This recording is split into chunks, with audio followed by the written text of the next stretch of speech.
오늘 주제는 1971입니다.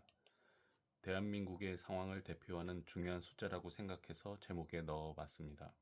이 숫자가 왜 중요한 의미를 갖는 숫자인지 알아보기 위해서는 먼저 우리의 역사를 되돌아볼 필요가 있습니다. 1950년 6월 25일 일요일 새벽, 북한은 기습 남침을 통해 전쟁을 일으키게 됩니다. 한국 전쟁은 수많은 사상자와 엄청난 피해를 남기며 3년 만에 끝이 나게 됩니다. 그때가 1953년 7월입니다. 전쟁이 끝나고 평화가 오게 되었는데 그동안 갈구했던 생존에 대한 욕구였을까요?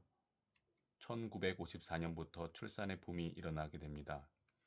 4, 50만에 불과했던 인구가 54년 60만 명 이상, 55년에 70만 명 이상이 태어나게 됩니다. 출산율은 계속 증가하여 58년 개띠에서 59년생으로 넘어가면 현재 인구 기준 87만 명에 육박하게 될 정도로 상승하더니 급기야 1960년에는 90만 명대라는 엄청난 숫자의 아기들이 태어나게 됩니다. 이후에도 아기들은 해마다 많이 태어나게 되고 최정상 꼭지점을 찍는 해가 1971년입니다. 무려 100만 명이 넘는 아이가 태어나게 되죠. 그동안 이른 나이에 사망한 사람들과 이민자까지 고려했을 때 현재 주민등록 인구 95만 명 수준을 유지하고 있는데요. 현재 우리나라에서 가장 많은 인구수를 가지고 있는 나이이고 1971년을 기준으로 그 앞뒤로 10년 정도, 즉 1960년에서 1980년 정도의 20년간 정도가 우리나라 인구가 최대 밀집되어 있는 부분입니다. 1971년생이 정점에 속한 이 그룹은 X세대이자 2차 베이비붐 세대입니다. 그런데 베이비붐 세대가 인구가 많을 것 같은데 왜 1971년생이 더 많을까요? 그 이유는 그 당시 표를 보면 알 수 있습니다. 여러 명의 자녀를 낳다 보니 당연히 다음 세대 인구가 많아질 수밖에 없었습니다. 그래서 인구가 더 늘어나는 것을 방지하기 위해 정부 입장에서는 인구수를 제한할 필요가 있었습니다. 그래서 이런 표가 나왔던 것이고요. 덮어놓고 낳다 보면 거짓골을 못 면한다라는 말이 있었는데요. 얼마나 나왔길래 이런 표가 나왔을까요? 60년대는 보통 5명 이상은 낳았고 1970년에는 평균 4.53의 출산율을 기록하고 있는데요. 한 집당 보통 4, 5명의 자녀가 있다는 얘기입니다. 아들, 딸 구별 말고 둘만 낳아 잘 기르자라는 말에도 둘도 많다고 하나만 낳자는 표까지 나옵니다. 후에 출산율이 줄긴 했지만 이미 낳아놓은 아이들 때문에 문제는 생겨납니다.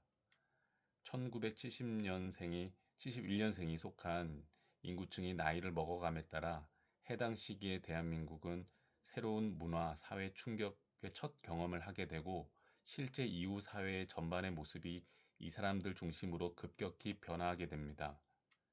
인구가 가장 많은 집단의 정점에 있는 1971년생을 지금부터 대한민국의 세력이라고 이름 짓겠습니다. 그리고 강의를 마칠 때까지 1971년생의 나이를 대한민국의 나이라고 하겠습니다. 그럼 지금부터 1971년생이 우리 사회에서 어떤 의미를 갖고 있는지 여러 가지 테마별로 자세히 살펴보도록 하겠습니다. 1979년 박정희 대통령이 서거할 무렵 1971년생은 9살, 대한민국은 9살입니다. 당시는 국민학교에 많은 학생들이 입학해야 했고 교실이 모자르니 오전 오후반을 운영해야 하는 시기의 절정이었습니다. 당시 서울 동대문구에 있는 종암초등학교는 1학년부터 6학년까지의 학생 수 전체가 7,000명이 넘었습니다. 한 반의 학생 숫자는 80명 정도가 한 반에서 공부를 했습니다. 과거에는 아이들 인구가 갑자기 늘어난 부분을 대비하지 못했고 그 아이들이 국민학교에 입학할 무렵 시설, 인력 부분이 부족했기 때문에 오전반, 오후반을 운영할 수밖에 없었습니다. 지금은 어떨까요? 그동안 많은 초등학교를 새로 지었고 현재는 오전반만 있으며 학생 수도 감소하여 한 반의 학생 수는 20명 정도입니다. 현재 종암초등학교 전체 학생 수가 620명 정도이니 과거에 비해 10분의 1 토막이 났습니다.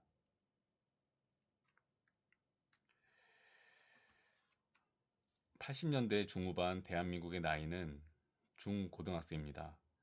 해당 인구가 역대 최고인데 대학 수가 부족해서 대입 경쟁은 치열할 수밖에 없었습니다. 학부모들은 내 자식만은 남들보다 더 잘 키워야 한다는 생각이 뚜렷했습니다. 사교육열 붐이 일었고 대한민국 나이 10대인 그 시절인 1980년대 전두환 대통령은 과외 및 사교육을 전면 금지시킵니다. 87년 대통령이 바뀌고 자식을 대학에 보내기 위한 사교육에 대한 요구가 더욱 뜨거웠습니다.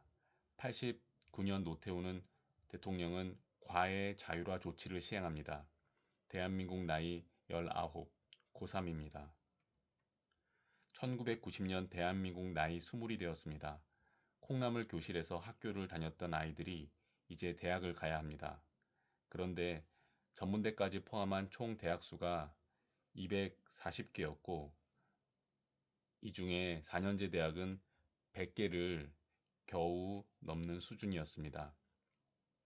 한반 학생이 80명에 가깝던 그 시절 절반 이상이 4년제 대학에 진학하지 못하고 설령 4년제 대학을 간다고 해도 대부분은 서울에 있는 학교에 진학할 수가 없었습니다. 대학은 가야 하는데 학교 수는 제한돼 있으니 살인적인 입시 경쟁률을 기록할 수밖에 없었습니다. 그래서 나온 대책 방안이 선지원 후 시험제였습니다. 즉, 먼저 대학을 정한 후 시험을 치렀습니다. 선지원 후 시험제로 바뀐 이유는 지나친 눈치 작전이 사회적으로 큰 이슈가 되었기 때문에 정부가 해결책을 내놓은 것입니다. 하지만 막판 눈치 작전이 벌어지기 시작했습니다. 당시 인터넷이나 통신 시설이 발달되지 않았기 때문에 온 가족이 모두 눈치 작전에 동원됐다는 내용이 뉴스에 크게 보도되었습니다. 대한민국 나이 20살이 되는 상황을 미처 대비하지 못했기 때문에 갑자기 90년대 대학 수를 크게 늘리게 됩니다. 1995년 대한민국 나이 25살입니다. 대학 수는 폭증하여 300개를 넘게 되었고 30살인 2000년에는 350개를 넘게 됩니다. 10년 동안 100개가 증가하는 어마어마한 일이 일어났습니다. 지금은 어떻습니까? 대학 숫자가 여전히 높은 수준을 유지하고 있는데 대한민국 나이는 40대가 되었습니다. 대학을 이미 졸업했을 나이입니다. 그래서 학교는 많이 있는데 오히려 학생 수가 모자랍니다. 엎친 데 덮친 격으로 고3 절벽이 다가오고 있습니다. 현재 고3은 60만 명대이지만 고1은 40만 명대입니다. 고작 2살밖에 차이가 안 나는데 앞자리가 2개가 바뀌는 엄청난 변화가 있습니다. 현재 고1인 2002년생은 3년 뒤인 2021년에 대학을 가게 됩니다. 3년 후부터는 대학은 더 이상 버티기 힘들기 때문에 본격적으로 문을 닫아야 할지도 모르겠습니다. 1980년대 초반 대한민국 나이 10대 초반입니다. 본격적인 학령기에 접어들며 국민학교를 다니는 인구수가 역대 최대였습니다. 한편 학교 수업이 끝나고 오후에는 골목골목에 온통 아이들 천지였습니다. 대한민국 나이 10대인 80년대에는 고무줄놀이, 딱지치기, 구슬치기, 큰 돈이 들지 않는 각종 길거리에서 할 수 있는 놀이문화가 많았었습니다. 제가 당시 서울에서 했던 바깥놀이를 기억해보면 딱지와 구슬치기는 기본이고 그 밖에 무궁화꽃이 피었습니다. 술래잡기, 얼음땡, 다방구, 돈가스, 짬뽕, 와리가리, 나이 먹기, 나 따라하기, 꼼꼼히, 1, 2, 3, 땅 따먹기, 왕자와 거지, 탈출 등이 유행했었습니다. 한편 지역 곳곳에 만화방과 전자오락실이 생겨났고 그곳은 아이들로 바글바글 하게 됩니다. 저도 1983년에 오락실을 가면 보너스를 준다는 친구의 꿰매 빠져서 오락실을 처음 가게 되었는데요. 그 당시 오락실 사장님들은 10년 정도 최대 호황기를 맞으면서 많은 돈을 버실 수 있게 됩니다. 또한 떡볶이뿐만 아니라 달고나 뽑기 그리고 아폴로, 쫀득이 같은 불량식품 등의 각종 사업들도 전성기를 누리게 됩니다. 한편 80년대에는 대한민국 나이 10대 초반이기 때문에 국산 만화 영화가 흥행하기 시작합니다. 82년 솔라 1, 2, 3, 84년 태권 V, 스페이스 간담 V 86년의 우레메. 당시 아이들이 많은 시기였고 이에 맞는 컨텐츠들이 제작된 거죠. 관련 산업은 흥행하고 최대 호황기를 맞게 됩니다.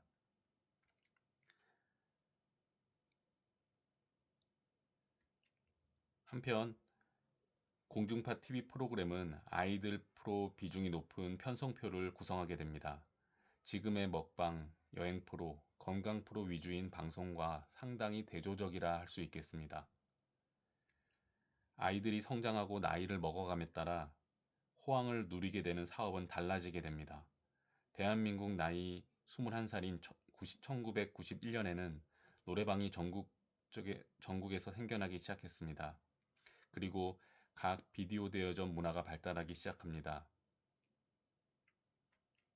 대학생 수가 증가함에 따라 당구장도 성업하게 됩니다. 한편 20대 후반에는 PC방이 생기기 시작했고요. 이후에는 대한민국 나이가 결혼하고 직장을 다니고 아이를 키워야 하는 때이다 보니 놀이문화와 관련 산업이 이전에 비해 점차 쇠퇴의 길을 걷게 됩니다. 지금 2018년 대한민국 나이 48세 이쯤이면 아이도 키우고 좀 여유가 생깁니다. 나이가 들었다 생각하니 놀 게 없죠. 고무줄이나 딱지치기를 할 수도 없고 오락실이나 노래방을 다니기도 그렇고요. 낚시, 등산, 골프 등이 있겠지만 대중적인 유행놀이는 아닙니다. 대한민국 나이 20대 청년기, 즉 90년대에는 호프 문화, 술집 문화가 발달했지만 대한민국 나이가 중년이 되니까 술 먹는 주량도 떨어지고 모임도 없어지니 술집도 예전만큼 잘 되지 않는 것 같습니다. 그럼 중년에는 뭘 하고 싶어질까요? 사춘기 때 그렇게 말이 없었던 것과 달리 나이가 많아지면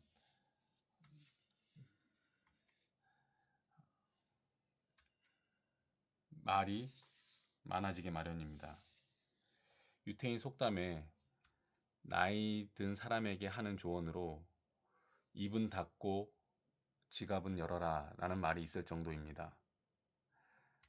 나이 들면 나이들처럼 밖에 나가 신나게 뛰어노는 것보다는 남녀 할 것 없이 자꾸 입을 열면서 수다를 떨고 싶어집니다. 해야 할 말은 많은데 장소는 마땅하지 않고 그렇다면 그런 문화가 발달해야겠죠. 대한민국 나이 중년 이후에 카페가 폭발적으로 생겨나기 시작합니다. 전국의 커피 전문점 수는 대한민국 나이 37살이었던 2007년에 2,300개에 불과했던 것이 대한민국 나이 44살에 2만 개까지 늘고 45살에 2배 이상 폭증하여 5만 개 정도로 늘고 3년 후인 48살 올해가 되는데요. 10만 개를 돌파했습니다. 불과 15년 만에 4, 50배가 늘어났습니다.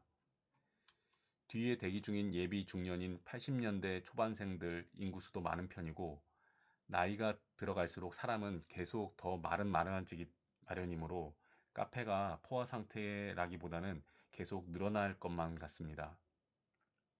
노후에 새로운 놀이문화가 생겨날지는 모르겠는데 현재로서는 그냥 얘기하고 수다 떠는 게 최고인 것 같습니다.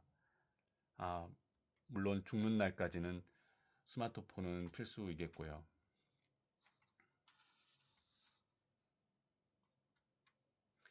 1985년 전국 자동차 등록대 수는 100만 대였습니다.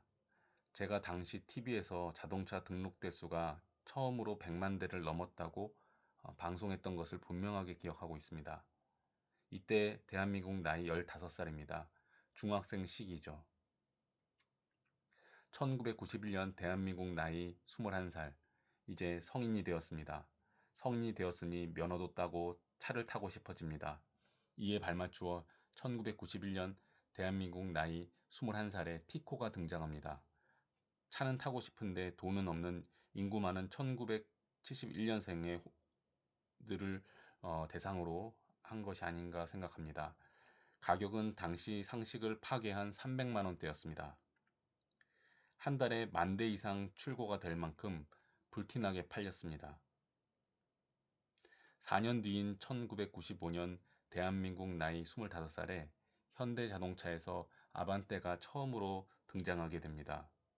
돈을 약간 벌어 차를 바꾸고 싶은 청년들을 대상으로 한 것 같습니다. 아반떼는 국민차라고 불리며 인기를 끌게 됩니다. 그렇다면 지금은 어떨까요? 작년인 2017년 한 달에 10,000대 이상 출고되는 제일 많이 팔리는 차가 그랜저입니다. 왜 그럴까요? 2017년 대한민국 나이 47살입니다. 더 이상 사회초년생이 아니고 나이가 있고 승진도 했고 월급도 올랐고 돈을 벌 만큼 벌었기 때문에 더 이상 경차를 타고 싶지는 않기 때문일 것 같습니다. 1991년 대한민국 나이 21살입니다. 전국 자동차 등록 대수는 420만 대를 기록합니다. 1995년 대한민국 나이 25살입니다. 차량 등록 대수가 840만 대로 불과 4년 만에 2배가 되어버립니다. 이후에도 꾸준히 증가했지만 폭발적으로 증가했던 시기는 대한민국 나이가 성인이 되는 20세 전후가 유일합니다. 대한민국 나이에 해당하는 산업은 해당 시기에 돌풍과 흥행을 가져오게 됩니다. 지금 자동차는 2,300만 대가 되었습니다. 30년 동안 20배가 늘었습니다. 자동차는 필수품이 되었고 세대당 필요한 차량이 기본적으로 2대 이상 되었고 대한민국의 세력들은 이제 중년이 되었지만 계속 운전을 하기 때문입니다.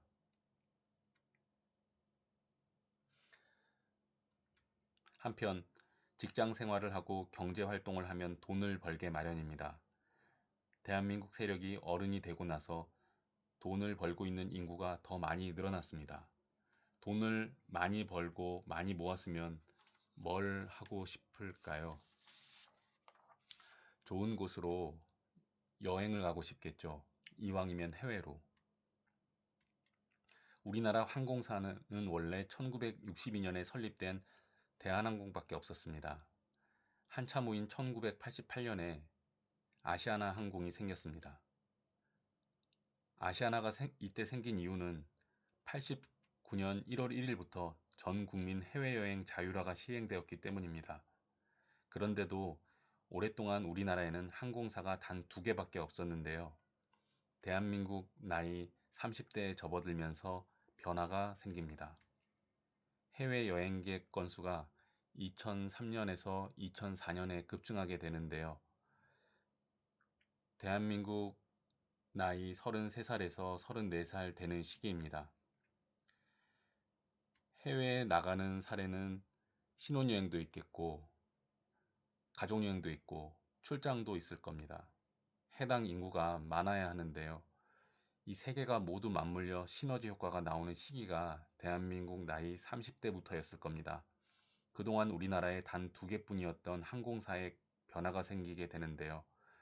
대한민국 나이 33살부터 38살까지인 5년 사이에 여러 개의 국내 항공사가 생겨납니다.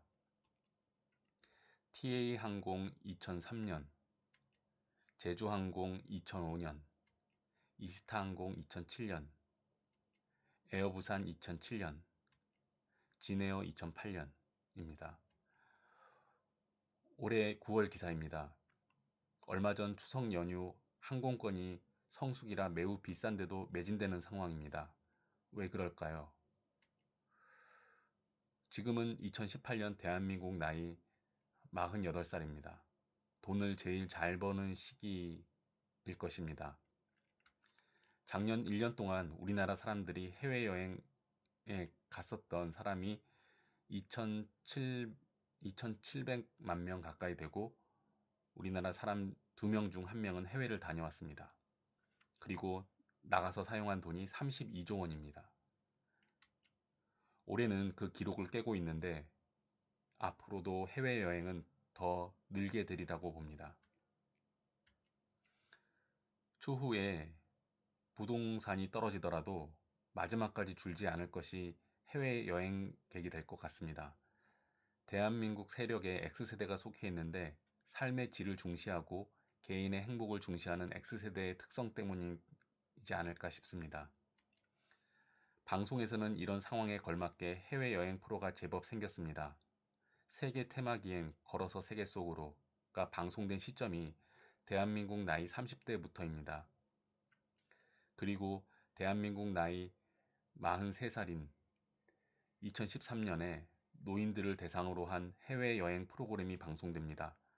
공중파 방송이 아닌데도 높은 시청률을 기록했습니다. 그렇다면 정말 이 방송들은 노인들을 타겟으로 했을까요?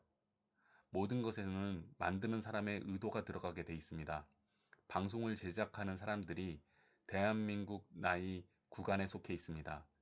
해외여행에 관심이 많을 나이입니다.